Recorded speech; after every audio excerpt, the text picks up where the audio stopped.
तो क्या करना चाहिए जनता को? जनता को आवाज उठाना चाहिए, इस पे सहायक होना चाहिए, इस पे पार्टी से हट के आवाज उठाना चाहिए इसके लिए। हट के उठाना चाहिए।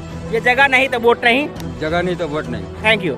राजनगर राज पैलेस के उस जगह पर पहुंचे हैं जहां आप देख रहे हैं सशस्त्र सीमा बल 18वीं वाहिनी SSB राजनगर मधुबनी बिहार ये कैंप है और ये कैंप का स्थल है। साथ में आप यहाँ सीधा संगमरमर से बनी हुई काली मंदिर है और काली मंदिर के आगे में एक स्वच्छ और पर्यावरणीय पोखरा है। हम सवाल करेंगे यहाँ के जनप्रतिनिधियों से, यहाँ के लोगों से, आपने इसके लिए कभी आवाज नहीं उठाए हैं तो हम लोगों की आवाज जगाने के लिए आए हैं कि आप जागिए, ये जगह जागेगा। मिथिलांचल की वो सारी संपदाएं, सारी ऐतिहासिक स्थल निश्चित रूप से लोगों के कानों तक जाएगी।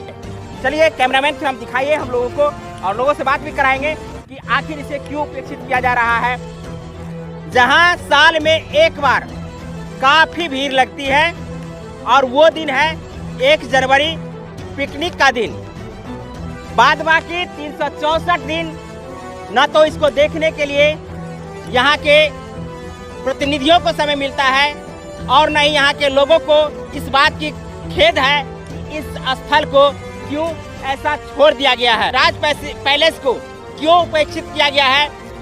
ताजमहल का चर्चा संसार में हो सकती है, उजली संगमरमर से बनाई गई संपदा है, इसकी चर्चा आखिर क्यों नहीं। इस एसेट को उपेक्षित करने वाले यहाँ के जनप्रतिनिधि हो या यहाँ के सबसे बड़े दोषी यहाँ के लोग हैं जो सिर्फ अपने आप को मिथिलांचल या मैथिल होने का गर्व करते हैं और कहीं न कहीं इस जगह को उपेक्षित करने में अपना भरपूर योगदान देते हैं, क्योंकि जब चुनाव का समय होता है तो सिर्फ उन्हें पार्टी नजर आती है और ऐसे मुद्दे उनके दिमाग से गायब हो जाते हैं। हम आइए लोगों से बात करते हैं कि इस जगह का सौंदर्यीकरण होना चाहिए या नहीं होना चाहिए। एक चाचा जी हैं, उनसे भी हम बात करते हैं। चाचा जी हंस करके हमारे साथ आए हैं, स्वागत है आपका मिथिला दस्तक पर। चाचा जी बताइए, ये जो जगह है इस जगह को क्यों उपेक्षित किया गया है? सबसे पहले आप अपना परिचय बता दीजिए। परिचय हमारा है घर राजनगर और केमान नज़दीके में है गांव, उसी गांव का रहने वाले हैं। यहाँ पर 5 साल पहले घोषणा हुआ विधायक तरफ से यहाँ पर पार्क बनेगा काली मंदिर का ठीक पूर्व में, लेकिन अभी तक कोई पता ही नहीं है। क्या नाम है? विमल ठाकुर। ये ठाकुर जी हैं और संयोगवश केवान के मेरे सर जी थे ठाकुर जी, जिससे मैं राजनगर में पढ़ा करता था, तो उनकी भी मैं चर्चा कर लूँ। ताजमहल की चर्चा हो सकती है तो फिर इस ताजमहल की चर्चा क्यों नहीं, जो आज ताजमहल से भी अच्छा दिखने में रहना चाहिए था, लेकिन व्यवस्था नहीं ठीक होने के कारण हर एक जगह काली होती जा रही है। रहना तो चाहिए लेकिन रहने के लिए कुछ सुविधा नहीं है यहाँ पर। हर रोज यहाँ पर भीड़ लगती है लेकिन कुछ सुविधा नहीं है। यहाँ पर पार्क का समय था, पार्क भी नहीं है, विधायक कहकर चला जाता है लेकिन आता नहीं फिर घूर करके, यही बात है। जानकारी का अभाव हो या कहें कि यहाँ के लोग इस मुद्दा को कभी राजनीतिक मुद्दा नहीं बनने देने के पीछे, चाहे यहाँ के पर्सनल ट्रस्ट जो राजघराने के लोगों के नाम से बनाया गया है, उसके आड़ में जो जानकार लोग हैं वो पब्लिक तक नहीं जाने देते हैं। तो आज इस प्लेटफॉर्म के माध्यम से यहाँ के निजी ट्रस्ट की जो मालिकाना हक यहाँ की महारानी के नाम से है, तो उसके संदर्भ में आपकी जिम्मेदारी बनती है कि आप अपना हक इस जगह के लिए खोजिए और उनसे उस ट्रस्ट के संदर्भ में जानकारी लीजिए और अपने जनप्रतिनिधियों से इस बात की चर्चा कीजिए कि पहले ये नहीं तो कुछ नहीं। तो इस बात की चर्चा जब घर घर होने लगेगी तो क्या लगता है कि इसकी कायाकल्प हो सकती है कि नहीं? हो सकती है। ट्रस्ट तो जो है सो है, लेकिन जो यहाँ पर निर्माण हो चुका है वहाँ बढ़िया सौंदर्यीकरण होना चाहिए, सो नहीं हो रहा है। बस सिर्फ दिखावा होता है और कुछ नहीं होता है। यहाँ कुछ बुतरू सब हैं, उनसे पूछते हैं कि यहाँ खेलने के लिए आए हो तो ये घास का चारा रखा हुआ है, ये अच्छा लग रहा है? नहीं, साफ होना चाहिए। यहाँ चारा रखने वाले कौन है? पंडित जी।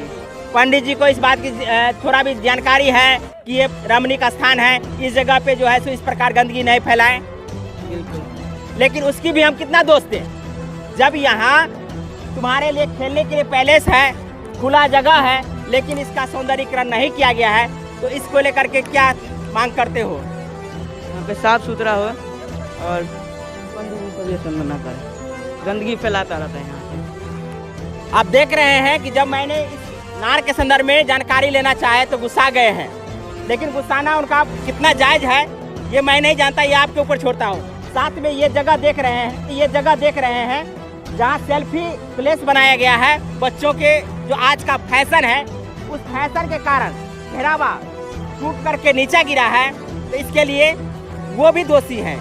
लेकिन सबसे ज़्यादा यहाँ के ट्रस्टी जो हैं वो इस बात को नज़रअंदाज कर रहे हैं और सरकार को इस बात की कोई चिंता नहीं है कि इस स्थल का सौंदर्यीकरण हो। बहुत बहुत धन्यवाद। यहाँ ढेर सारे बच्चे हैं जो है सेल्फी लेने के लिए आए हैं, उनको सिर्फ सेल्फी चाहिए, अच्छी बात है, तो अच्छा जगह रहेगा तो अच्छा सेल्फी आएगा। क्या नाम है आपका? नवनीत कुमार। नवनीत जी बताइए, इस जगह का सौंदर्यीकरण होना चाहिए, जो खाली जगह है उसका पार्क में डेवलपमेंट होना चाहिए।